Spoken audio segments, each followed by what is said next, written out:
Amigos, ¿cómo están? Un gusto de saludarlos. Mi nombre es Sergio Munguía Pérez, despacho de contadores, Munguía Martínez, Contadores Públicos, MMC. Bienvenidos a su canal Contabilidades. Hoy vamos a hablar de un tema muy interesante sobre las iglesias, en tema de sus obligaciones ante el SAT.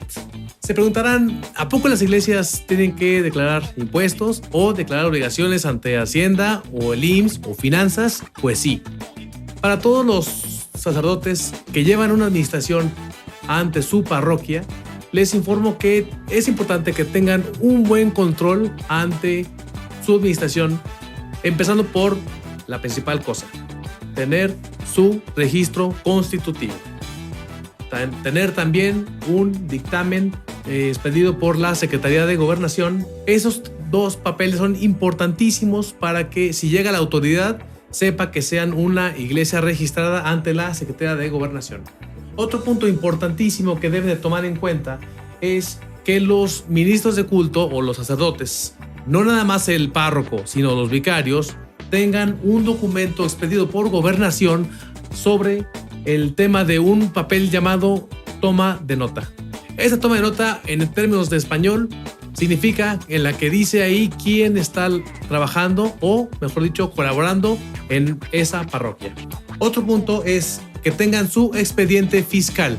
¿Qué es expediente fiscal? Bueno, es de entrada que tengan la constancia al RFC expedida por la Secretaría de Hacienda, en la cual mencione ahí correctamente el nombre como está en su dictamen ante la Secretaría de Gobernación. Segundo punto, que tengan todas las declaraciones que han presentado por lo menos en 5 años.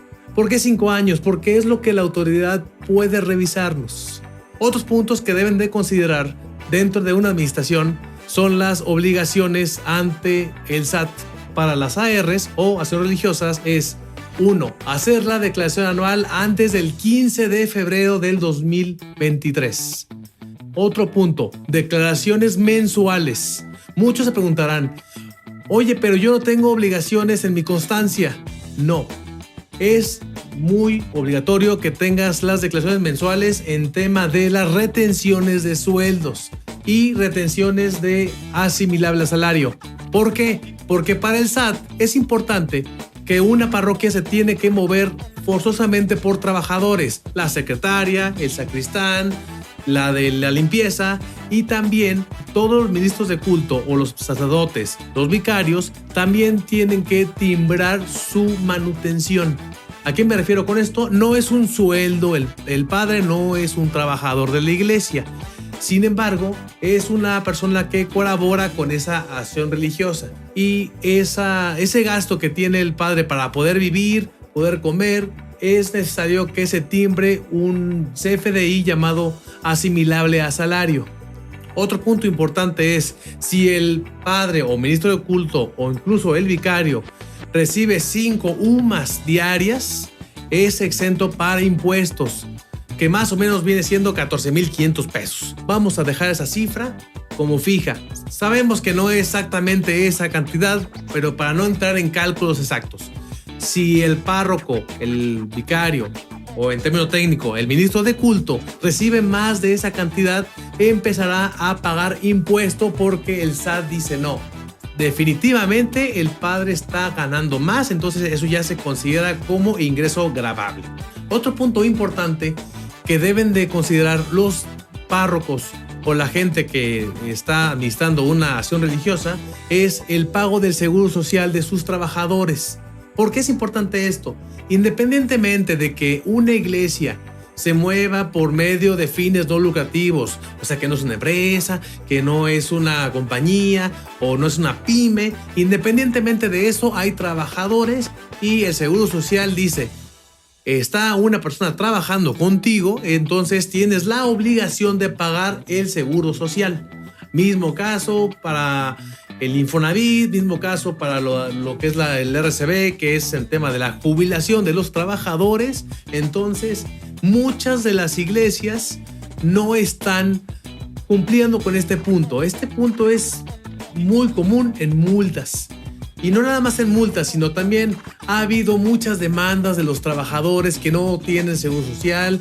Ha habido muchos empleados de las iglesias que demandan ante la iglesia, el párroco, porque no tuvieron una jubilación, no tuvieron atención médica debido a que estaba el trabajador, por ejemplo, el sacristán, que le cayó la campana encima, o que se le cayeron las limonas y se rompió las piernas, qué sé yo.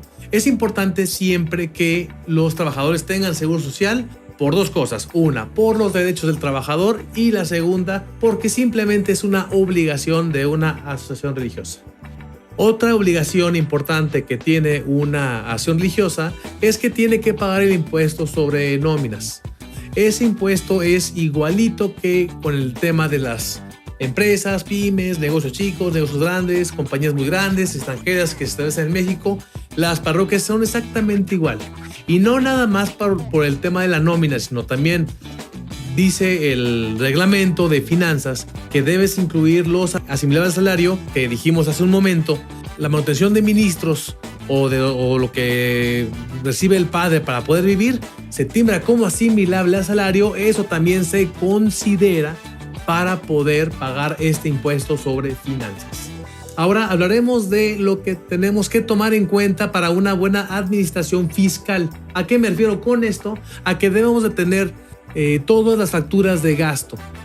Por ejemplo, gastaste en las flores, gastaste en la luz, gastaste en el teléfono, que a lo mejor la parroquia tiene internet. Es importante que tengas todas las facturas. Y también, ojo con una cosa, que me han preguntado muchos padres o incluso contadores. ¿Las parroquias facturan sus ingresos? La verdad es de que sí. Y no es de que facturen, sino simplemente tienen la obligación de facturar sus ingresos.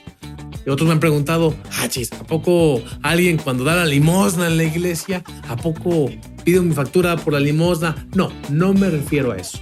Me refiero a que el SAT le obliga a las parroquias, las iglesias o las asociaciones religiosas que tienen que timbrar sus ingresos como donativos generales. Ese punto es muy importante que se haga, porque como muchas parroquias no lo hacen, al momento de que hacen la declaración anual, pues viene un cero cargado en ingresos porque no se está haciendo esta factura mensual. Hay gente que me dice, oye Sergio, ¿la puedo hacer de manera semanal, diaria? Lo pueden hacer, no hay ningún problema. Pero como mínimo tienen que hacerlo de manera mensual. Ese es un mínimo. Que recibí tanto ingreso en efectivo o hasta por transferencia, pero bueno, comúnmente las parroquias se manejan en efectivo. Recibí tanto de la iglesia del domingo, tanto de las misas de la semana, que los 15 años, las bodas, graduaciones, bautizo, bla, bla, bla. Esos ingresos tienes que timbrarlos de manera mensual. Y también tienes que tener un control de tus ingresos con tus gastos, porque el SAT nos dice algo muy importante para las iglesias. Tienes que decirme cuánto tuviste de ingreso. Un ejemplo, 100,000 pesos en todo el mes. Ok, ¿cuánto gastaste? La nómina, que obviamente la tenemos que timbrar para que sea deducible. 2, los gastos que tuve como el teléfono, luz, el agua, internet. Y 3, ¿cuánto fue lo de la manutención de ministros de culto? Resulta que los gastos me da una cantidad sumatoria de 80,000 pesos. Menos los ingresos, que son 100,000, tuvimos utilidad de 20,000 pesos. No se llama utilidad, se llama remanente distribuible. Ese remanente distribuible es como si le dijera al SAT, me sobró este dinero. ¿Y pagamos impuesto por esto? No se paga impuesto por lo que te sobró o por lo que llamamos remanente distribuible. Sin embargo, pasan los meses, incluso los años, y a veces puede que te sobre demasiado dinero. Yo he revisado iglesias que tienen demasiado remanente distribuible, que literal me dan millones de pesos en realidad, aunque no me lo crean. Eso es un mal manejo de los ingresos y los gastos. Tanto que el SAT va a ver esos números en línea y va a ir a la parroquia a preguntarle al padre, oiga padre, de todo lo que le ha sobrado en los meses, me suma 1,000,000 de pesos. ¿Y dónde está ese millón? A ver, enséñamelo. pues el padre va a decir, no, pues no, hijo, tengo 20,000 pesos, no 1,000,000. Entonces el SAT simplemente te va a cobrar un impuesto por la diferencia, que son 980,000 pesos. Y es demasiado impuesto sobre la renta lo que te van a cobrar. Por eso es importante que tengan un buen control fiscal y un muy buen contador que la verdad sepa de la materia. No es cualquier contador. Es importante que sepa el tema de las asociaciones religiosas. Otro punto que me gustaría compartirles sobre las facilidades administrativas. Esto es que el SAT beneficia a las parroquias para que puedan tener gastos no deducibles hasta un 5% de sus gastos. A veces hay gastos que no tienen factura, como el pago del músico, como las flores no me facturan. 5% de tus gastos de lo que declaraste el año pasado, el SAT te lo toma en cuenta como deducible, aunque no tengas el comprobante fiscal. Mismo caso con los ingresos. La parroquia puede tener otro tipo de ingresos, como por ejemplo que venden afuera una kermés, que venden molletes, que venden helados o venden raspados. Pueden tener otros ingresos hasta el 5% de lo que tuvieron de ingresos el año pasado. Si el año pasado declaraste en la anual 1,000,000 de pesos, 50,000 pesos de este año que empieza, puedes tener ingresos de las kermés, vendí molletes, vendí tostadas, vendí helados, bla, bla, bla. Es importante que sepan esto, porque muchos se ponen nerviosos hijo, le vendí mucho. Ya si venden más del 5%, pues va a decir el SAT, entonces tienes un mercado, tienes ahí una heladería fuera de la parroquia. Es importante todo este tipo de puntos.